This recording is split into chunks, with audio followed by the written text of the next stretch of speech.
Welcome to the program. Welcome to the show. I am your host, Mark Goldberg, and this is Mark Vlogs Watches. Thank you so much for joining me today, guys. I really appreciate your time. And I suppose that this video is long overdue because we're going to talk about, is it a Rolex bubble? What's happening to prices? Am I sad? Am I ashamed? Have I lost net worth? Has my faith in the brand been shaken? In other words, what's my take on current Rolex pricing and what's happening in the overall Rolex market? But as you know, we've got one or two things that we have to do first, and chief among them, the quick fist watch check. So here it goes.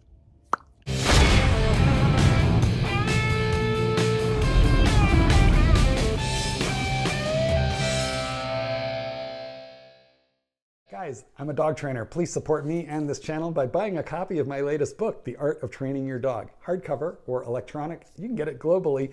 If you're not a dog lover, buy it for someone who is, and subscribe to this channel so we can do this again soon. Throw a like on this video. Now let's get along with the fist watch check. Today, fellas, and I think appropriately enough, hope you can see the colors of this bezel in the sunshine. I am wearing the beautiful Pepsi Rolex GMT on a Jubilee bracelet, and I feel like this is a fitting watch to wear for the topic because I bought it as a result of what's happening in Rolex pricing right now. Let's talk about it. So there's absolutely no denying that prices have gone down. There's literally a giant jet right over my head. Let's hope that they don't jettison the blue water. Well, it was moving quick. We're gonna start over. What do I think about Rolex pricing? Am I sad? Am I upset? How has it affected me? Do I feel like I need to eat crow?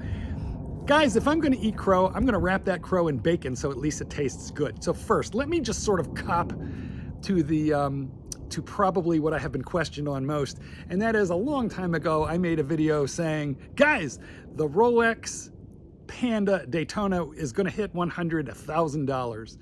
And of course, that was a bad prediction. Fake news, hashtag fake news.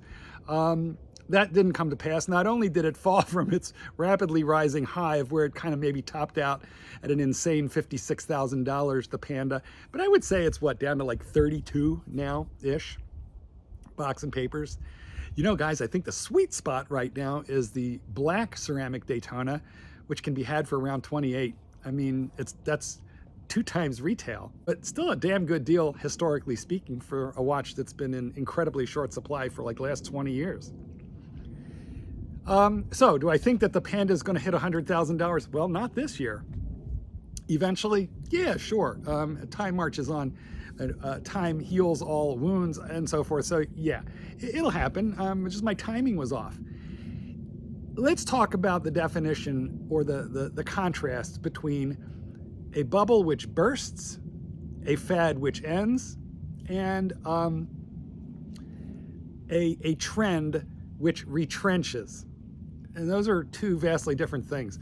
So I don't know, back in Holland in the, was it the 13 or 1400s, you had the great tulip debacle where people started speculating in tulips and the prices of bulbs, like black bulbs, went up to like, $25,000, today's equivalent. In other words, there was a bubble. And when that bubble burst, the tulip market never recovered because there really never was high intrinsic value in the tulip bulb really in the first place. It was just some kind of mad psychological mob psychology that affects economics from time to time. Bitcoin. I mean, listen, I've dabbled a little in Bitcoin, but I was never one of those guys putting big money in Bitcoin. Some of them who got out in great time out of Bitcoin did very well on it. If you bought and hold, maybe eventually it'll come back, but if you speculated, you probably got hurt. And that brings to mind an old Wall Street maxim or saying, which is pigs get led to slaughter. If you are looking for like weirdly, incredibly high return, you're going to have to eat incredibly high risk. Pigs get led to slaughter, which is to say, if you look for too high a return, well, you wind up a victim of Bernie Madoff. I guess that's all I can say. So, who did this really affect? Well, it affected a lot of newbies to the hobby. I mean, this is a hobby populated by 2 kinds of people.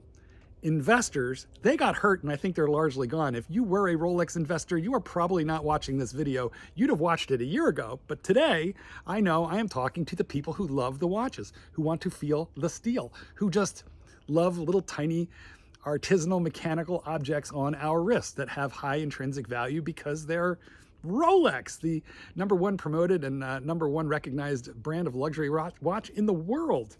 I mean, they kicked the crap out of Cartier for brand recognition, and Cartier is a super recognizable name for like 200 years. I love that brand too. Actually, it's probably my second favorite. But I digress. Those people who got into Rolex because they wanted to buy and then hold and then immediately flip for a quick $3,000 profit a month later, they got killed. You know who's fine? People who bought the watch because they loved it. They watched the rising prices with a little bit of glee and satisfaction, like moi. That was French. But but people like me never intended to like live off of the margin between what I bought for and what I could sell for. And by and large, I bought a lot of watches from the AD, and I still have every watch I ever purchased from an AD, I still own.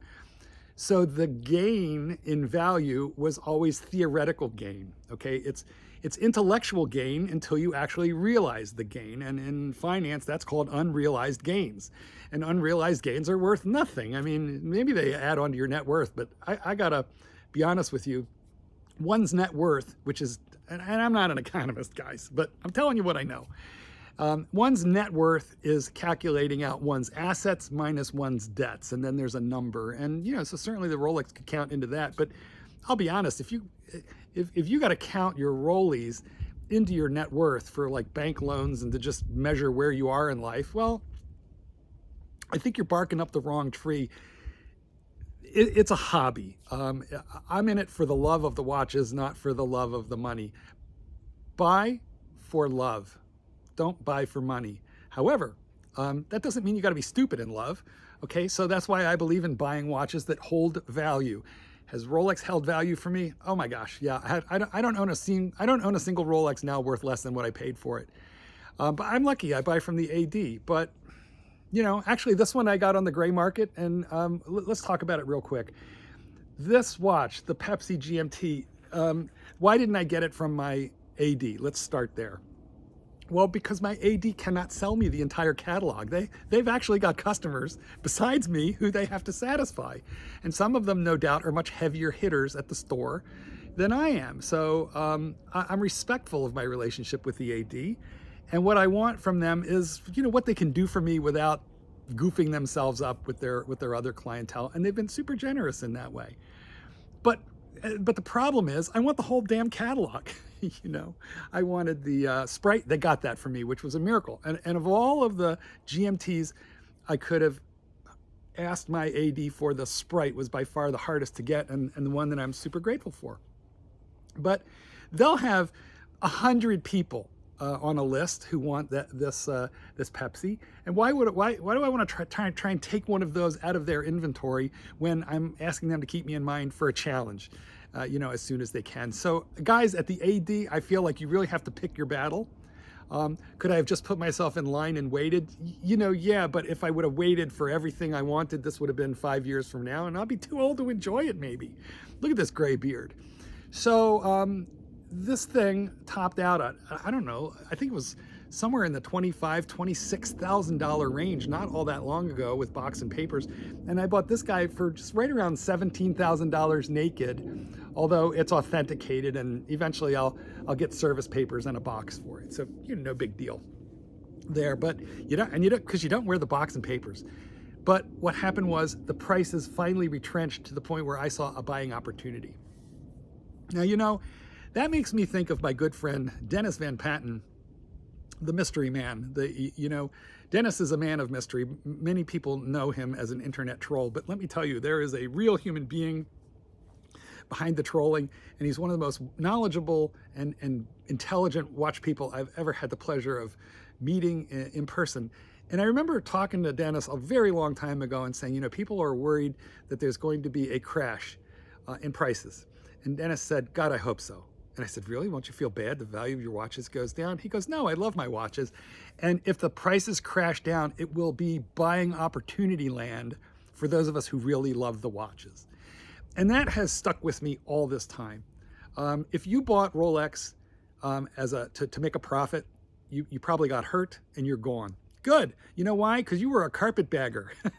You know that for those of you who are not from the US or don't know much US history, after the United States Civil War ended in 1865, a lot of northern slick Yankees packed up their suitcases, which were known as carpet bags, and they took their samples of whatever they were hawking and selling, and they took them down south where manufactured goods were non-existent, and they sold door to door. And so basically they were just opportunists who were not in their homeland or in their home territory, but just like came in to make profit.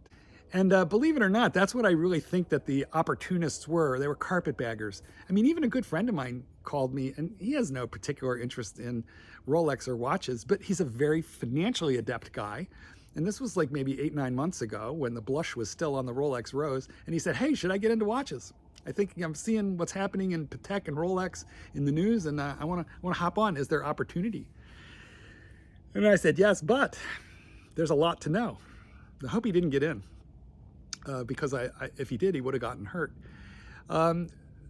Some of the gray market dealers, I think, got hurt because they had taken out loans to capitalize and purchase vast quantities of inventory. Because if you bought $100,000 or $500,000 or $1 million worth of Rolex, right? You bought $1 million worth of Rolex. The stuff was rising up in price so rapidly, it paid to borrow money, cheap money, get your $1 million worth of inventory in, which the next month was worth $1.3 million. Easy pickings for some of those gray market dealers. But what happened is I'm certain some of these guys just got overextended. They had inventory that they couldn't sell unless they were willing to take a loss. They have funding, you know, the cost of money to pay for. Which is why I feel like some of them have just gone very conservative and are not even buying watches anymore. They're just taking them on consignment. Some of the big names are no longer buying watches. They are taking them on consignment.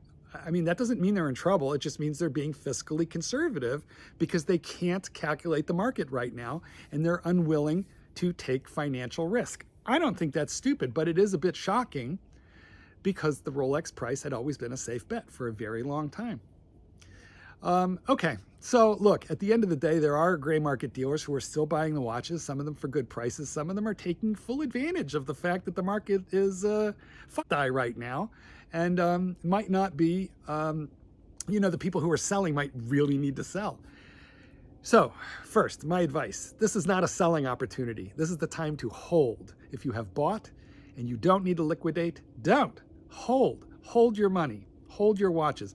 If you've taken a loss, because you bought it higher, like let's say you bought a Daytona Panda for $40,000 and now it's sitting out there at 32. That's a theoretical $8,000 loss compounded by the fact that you'd be selling it into the gray market. Who's going to discount that 32? Remember, when you sell to the gray market, you sell at the gray market wholesale because they buy low and sell high. And then when you buy something back, it's going to be more. So buying and selling watches is a losing proposition unless you're a dealer and you do it for a living. Even then, it could be a little dicey. But your $8,000 loss on that theoretical Panda is a theoretical loss. It's an unrealized loss. It's not realized until the day you sell it. So what I'm telling you is be brave, hold. And if you have cash, buy, because it's a great market. Right now, it's an opportunity. Is it going to slip a little bit lower? Probably. If you try and time the market, let me buy it at the low, you might be trying to catch a falling knife, as they say. All I can tell you is I'm seeing in the news, it could be continuing to go down for another 5 months. So there are a couple of other watches I want, but I'm cash poor a little bit right now because of all the stuff that I've bought. So I'm kind of in the retrench mode. But I'm not afraid of Rolex. I'm just waiting for my next opportunity. And I want to have the cash available when my AD calls and says, we have your challenge. Please, please, please. So yeah, at the end of the day, guys, what I'm saying is be brave, hold. If you have money, you know, maybe in the next 4 or 5 months, get that one that you've been looking for. If you have to sell, I feel bad for you, but you might have to. If you don't have to sell, hold. It'll come back. That's my strong feeling. When? I don't know. Give it a couple of years. Why you gotta be in such a rush? At the end of the day, here's the most important thing.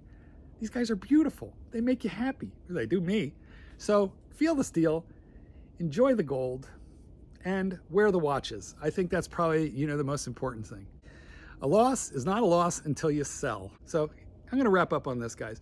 Rolex is the number one most recognized brand of luxury watch in the world, bar one, number one. Number two, they spend $100 million a year in their marketing budget, which is $1 billion every decade. They sponsor everything from the first guy to climb Mount Everest to the first lady who swam the English Channel in the 20s.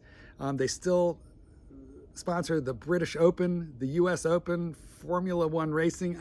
I mean, Rolex, hunter jumper, horse races, thoroughbred breeding. Rolex is everywhere that rich people are and where rich people want to be. Rolex is a very safe brand. Is it going to have ups and downs? Just like the stock market. Has the stock market ever gone down? Yeah, it's down now. Is the stock market a traditionally safe play in any given 10-year period? Absolutely, and so is Rolex. Don't be greedy. Hang tight. I'm with you on this ride. It's a bit of a roller coaster lately. Let's do this together. Last point, 66% of you don't subscribe. Click the subscribe button. For gosh sakes, guys, let's do this again together soon. This is Goldberg. Peace out. Paint the sky.